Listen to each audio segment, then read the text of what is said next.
How to hide inappropriate videos on TikTok. Start out on your profile page. Then, in the top right corner, tap on the icon with three horizontal lines, sometimes called the hamburger icon.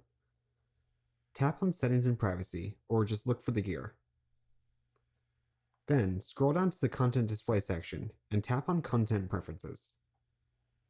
Here, tap on Restricted Mode. A new page will pop up that explains what restricted mode is. Basically, it will automatically filter out any videos that either aren't appropriate or maybe, a bit disturbing, stuff that some people might not want to see.